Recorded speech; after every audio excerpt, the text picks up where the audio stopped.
Monsieur le Président, Monsieur le Ministre, mes chers collègues. Depuis longtemps, on cherche à définir la nationalité d'une entreprise lorsqu'elle a son implantation à l'étranger. Car en fonction des critères choisis, celle-ci aura accès à différentes aides d'opérateurs institutionnels dont la vocation est d'encourager l'export et le développement international de sociétés françaises. Pendant la crise sanitaire, des appels ont été lancés à travers le monde pour alerter sur la situation de certains entrepreneurs français à l'étranger. La Chambre de commerce et d'industrie des Français, la CCIFI, présidée à l'époque par Renaud Benteja, les conseillers du commerce extérieur, présidés par Alain Bentejac, ont mené dès 2020 une enquête visant à recenser les entreprises françaises à l'étranger et identifier leurs besoins face aux restrictions sanitaires qui, partout dans le monde, ont mis en péril leurs activités. L'objectif était clair, faire bénéficier à ces entreprises d'un filet de sécurité pour éviter que ces acteurs méconnus et pourtant essentiels de la diplomatie économique française ne disparaissent. L'Assemblée des Français de l'étranger, et plus particulièrement sa commission du commerce extérieur, alors présidée par Geneviève Béraud-Suberville, avait proposé des pistes de réflexion importantes. Depuis, notons les initiatives de nos collègues députés Anne Genetet et maintenant Stéphane Vojetta, qui ont déposé une proposition de loi dans une démarche analogue au texte que nous examinons aujourd'hui. Lors d'une table ronde organisée en novembre 2020 par notre collègue Serge Babary, président de la délégation aux entreprises, j'avais proposé 7 pistes d'action. L'une d'elles consiste à cartographier les entreprises françaises qui ont un impact positif sur notre commerce extérieur afin d'identifier les opportunités de les accompagner si nécessaire. Aujourd'hui, quel est l'objectif poursuivi par la PPL des sénateurs Garabédian et Bansard du groupe Les Républicains ? La reconnaissance et le soutien des entrepreneurs français à l'étranger. Je suis également convaincu du rôle et de l'importance essentielle de ces entrepreneurs.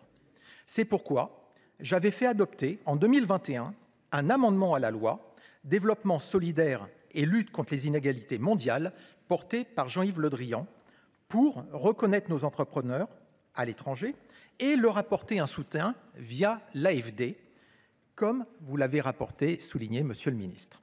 La loi prévoit déjà ainsi que la France reconnaît le rôle actif des entrepreneurs français à l'étranger comme vecteur de l'efficacité de notre politique de développement solidaire et de lutte contre les inégalités mondiales.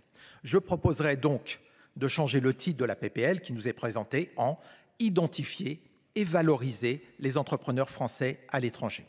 En effet, il me paraît important de donner une portée plus utile au texte, comme l'a rappelé notre collègue Fabien Gay, en nous concentrant sur les entrepreneurs français à l'étranger qui ne sont pas étrangers à la France. Pour ce faire, il convient dans un premier temps de les cartographier, de mesurer leur flux d'activité avec la France et de communiquer les données concernant l'impact de l'activité entrepreneuriale française à l'étranger.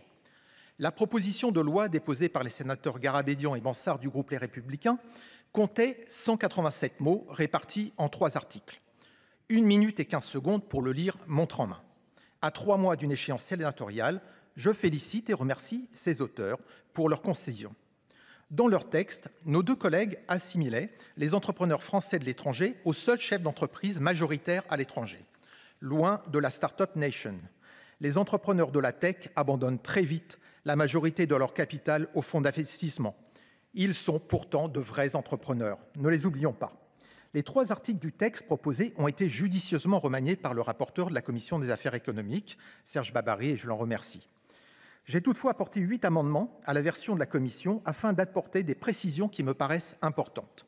Ils sont fondés sur mon expertise d'entrepreneur français au Royaume-Uni et d'échanges avec les entrepreneurs rencontrés à chacun de mes 483 déplacements.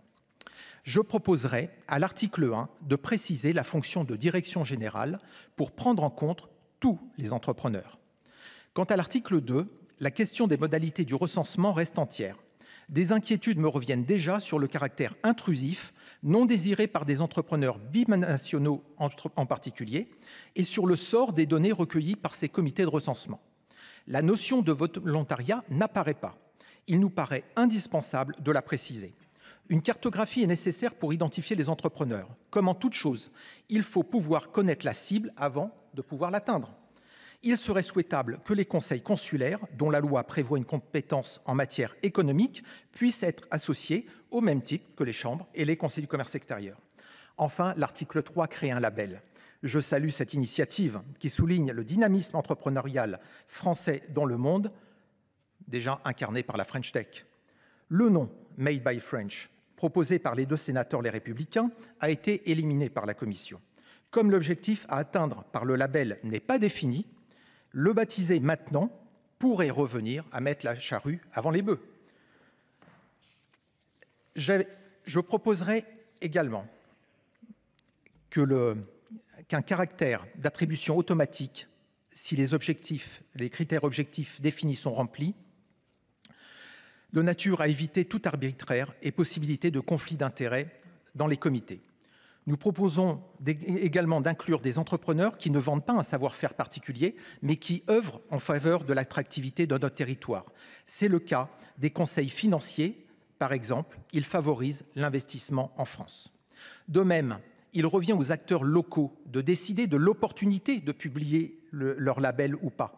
La publicité du répertoire des entrepreneurs labellisés soulève des risques en raison de l'instabilité géopolitique observée dans certaines régions.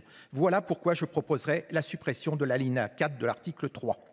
Monsieur le ministre, vous faites preuve de grande qualité et d'un dévouement total exemplaire en soutien à nos entrepreneurs quand vous passez à l'étranger. J'aurai une grande confiance dans votre capacité à animer directement un tel label. Mais je vous sais soucieux de respecter le droit de la concurrence, notamment communautaire, et vous l'avez rappelé. C'est la raison pour laquelle j'avais déposé un amendement pour limiter votre action à la désignation de l'organisme qui le délivrerait. L'article 40 nous a été opposé.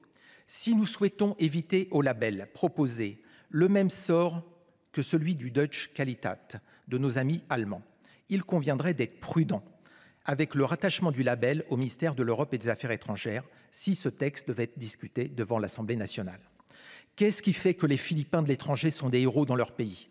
C'est que tous leurs compatriotes restés au pays savent combien ils renvoient d'argent dans leur pays chaque année et que c'est déterminant pour leur économie. C'est pourquoi j'ai ajouté un article pour que le gouvernement communique annuellement les données globalisées des entreprises labellisées permettant d'évaluer les flux financiers réalisés avec la France. Nos compatriotes comprendront alors que les petits ruisseaux des entrepreneurs français à l'étranger font les grandes rivières de l'exportation française.